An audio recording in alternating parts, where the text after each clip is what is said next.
Welcome, Paul. How are you going today? Good, thank you, Damian. Thanks so much for having me. How are you? Look, I'm excellent today, and the sun is shining, and I feel like I'm back in the '70s with my shirt. I'm loving it Uh, though. It's a good look. oh yeah, well, let's see what happens in real life when we get out there again. Yeah. But it's great to have you today, and I think there's uh, what you're going to talk to us today about Gig Super, I think really resonates with a lot of our clients and what our clients are certainly looking for. So over to you to tell us a little bit about Gig Super and some of those in things that we need to focus on as business owners. Yeah, definitely. Thank you. And thanks for having me today. So I'm Paul. I'm the resident super guide at Gig Super, and it is my main job to try and impart as much information and wisdom about the superannuation world as possible to self-employed people. It is so important that Gig Super has, come onto market because the stats are pretty damning for self-employed people. On average, it's estimated self-employed people are expected to retire with 50% less than their employed counterparts. And on average, self-employed women are expected to retire with 70% less when compared with their employed male counterparts. So that is what Gig Super's mission is. We're here to help close those retirement gaps. And we're doing that through the use of automation and just talking to our members in simple to easy understand language.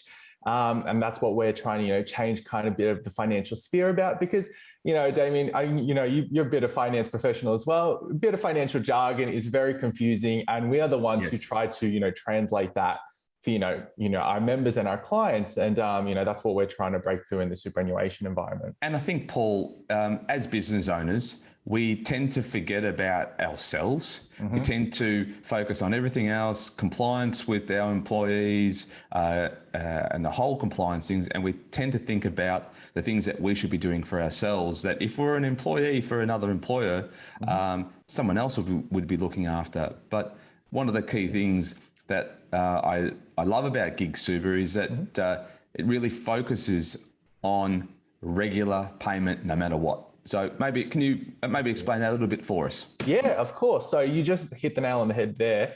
When you're a sole trader, you're expected to be your own HR, your own marketing, and you're expected to be your own payroll. So what we're trying to do at Gig Super is trying to automate the process for superannuation as much as possible so you don't miss a beat. And that includes that weekly savings to super that, you just won't do normally. So with traditional super funds, you have to make that deposit yourself. Either you can set up that automation payment weekly, but you have to do that yourself. You have to get your contribution receipt. Then you also have to claim that through your notice of potential to claim form.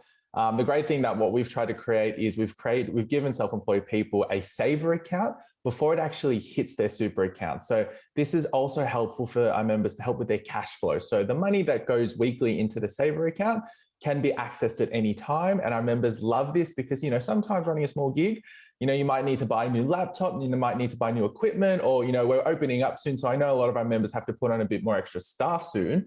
So sometimes they're going to need that extra cash flow and they'll withdraw from their saver account. Yes. But there's also a lot of them who are very hesitant to do that because they know the importance of keeping it there. So there's a bit of a catch-22 that I know our members go through, but they're really focused on continuing that weekly savings, and they know that just keeps growing in the background for them. And a lot of them, it's like 89% of our members have, since joining with us, have not broken their weekly savings streak. And that is just awesome stuff. And Paul, what are the two key things that as business owners we should do when it comes to our own super plan? Yeah, that's a great one. I really suggest opening up a separate savings account to begin with. So you're not sloshing around, your normal everyday funds with your retirement savings. It's just hard for our brain to disassociate two different sums of money from one. So we really recommend separating that to begin with. And the other one is also just making sure that you are checking if there's any government incentives that you can get, because we want our members to be able to, we want people to be able to get the most of they can out of super. And that includes claiming their contributions as taxable contributions. So getting a bit more money at tax time, and also just seeing if they're able to get any government incentives such as the government co-contribution. And obviously one of the other key points is setting up a regular plan, no matter how large or small. Mm-hmm. It doesn't need to be, thousands and thousands of dollars on a weekly basis. No. Set up a regular payment cycle for that payment to come out that's not going to be impactful. And we know, most of us all do have a spare $50 a week. Generally, when we're in business, that we can afford to push out. So even as low as that level is a starting point from where generally the statistics say that we wouldn't be doing. So I assume that that's one of the most important things. Set up something so it's happening, and then you can modify it later. That's exactly right. And all through the use of automation, make your life as easy as possible for you and take out that payroll as well for everyone. So no, and Paul, 100% as I like to finish up all our Who's Penny episodes, tell us a trend that you'd like to come back. Yeah, so I deep dived into this one. So mine kind of went to food straight away. So I had a few. I really want Pepsi Blue to come back. Do you remember? Pepsi Blue, yes, I remember Pepsi Blue. Remember that? Yes. I really want that. Sunny Boys. I was really craving it, and it's getting a bit warmer now. I really want a Sunny Boy back. I want to go to Sizzlers again. I miss Sizzlers. And remember an all-you-can-eat Pizza Hut? Remember when you could go to the restaurants and just eat as much pizza as possible? That's what I want to come back. I think it was a Tuesday, all you can eat Tuesday. Yeah, that's it. It was such just nostalgia.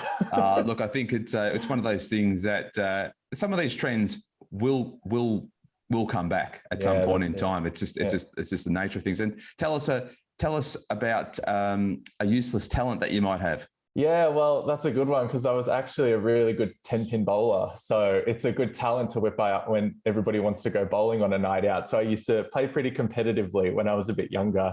Fantastic, Paul. Thanks for joining us today on Who's Penny. I think our viewers today will really take heed of Gig Super and the really simple solution that you guys have when it comes to setting up super for those self-managed and self-employed people. So much appreciated today. No worries. Thank you so much, Damian. Thanks, Paul.